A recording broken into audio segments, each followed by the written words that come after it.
अमेरिकी मनोविज्ञान के जनक विलियम जेम्स ने कहा था कि आपके अवचेतन मन में दुनिया को हिलाने की शक्ति है। इसमें असीमित ज्ञान और बुद्धिमत्ता है। इसे छिपे हुए स्रोतों से पोषण मिलता है और इसे जीवन का नियम कहा जाता है।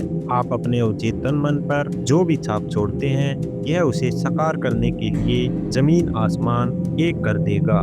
इसलिए आपको इस पर सिर्फ सही और सृजनात्मक विचारों की ही छाप छोड़नी चाहिए। दुनिया में इतनी अव्यवस्था और दुख इसलिए है क्योंकि अधिकांश लोग अपने चेतन और अवचेतन मन के आपसी संबंध को नहीं समझते हैं। जब ये दोनों अनुरूप होते हैं तथा सुखद सामंजस्य में होते हैं तो आपको सेहत, खुशी, शांति और सुख मिलता है। जब चेतन और अवचेतन मन सामंजस्य और शांति से मिलकर काम करते हैं तो कोई रोग या कोई मतभेद नहीं होता है।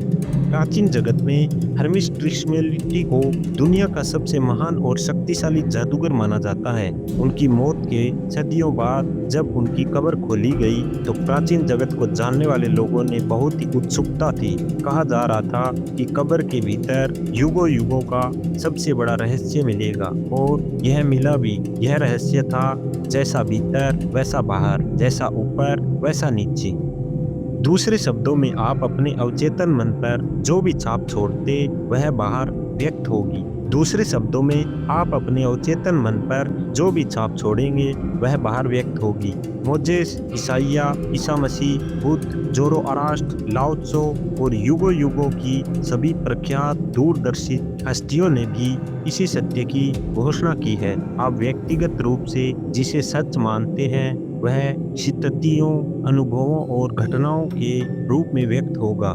गति और भावना में संतुलन होना ही है। जैसा स्वर्ग आपके अपने मस्तिष्क में है वैसा ही धरती पर आपके शरीर और परिवेश में होगा। यही जीवन का महान नियम है। क्रिया और प्रतिक्रिया, स्थिरता और गति का यह नियम आपको समूची प्रकृति में मिलेगा। इन दोनों में संतुलन होने पर ही सामंजस्य और संतुलन बनेगा। आप दुनिया में इसलिए है ताकि जीवन का सिद्धांत आपके भीतर लयबद्ध तरीके और सामंजस्य से प्रवाहित हो सके। अंदर जाने और बाहर निकलने वाली सभी चीजें बराबर होनी चाहिए। अंदर की ओर बाहर की अभिव्यक्ति बराबर होनी चाहिए। आपकी सारी कुंठाओं का कारण अपूर्ण इच्छाएं हैं।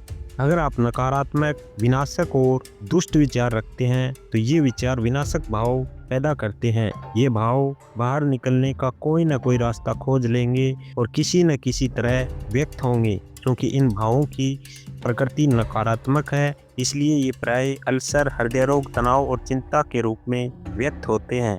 अपने बारे में आपकी क्या सोच या भावना है, आपके अस्तित्व का हर हिस्सा उसी सोच की अभिव्यक्ति है। आपकी स्फूर्ति, शरीर, वित्तीय स्थिति, दोस्त और सामाजिक प्रतिष्ठा उन विचारों का प्रतिबिंब है जो आपके अपने बारे में है। इस बात का सच्चा अर्थ यह है कि आप अपने अवचेतन मन पर भीतर जो छाप छोड़ते हैं वह आपके जीवन के सभी क्षेत्रों में बाहर व्यक्त होती है। हम अपनी नकारात्मक सोच से खुद को नुकसान पहुंचाते हैं। आपने कितनी बार गुस्सा होकर, डरकर, जलकर या बदले की भावना से खुद को नुकसान पहुंचाया है? ये जहर आपके अवचेतन मन में दाखिल हो जाते हैं। आप इन नकारात्मक नजरियों के साथ पैदा नहीं हुए थे। अपने अवचेतन मन को जीवनदायी विचार देंगे तो इसके भीतर के सभी नकारात्मक विचार मिटने लगेंगे। यह काम लगातार करने पर सारा अतीत मिट जाएगा और अवचेतन मन उसे भुला देगा।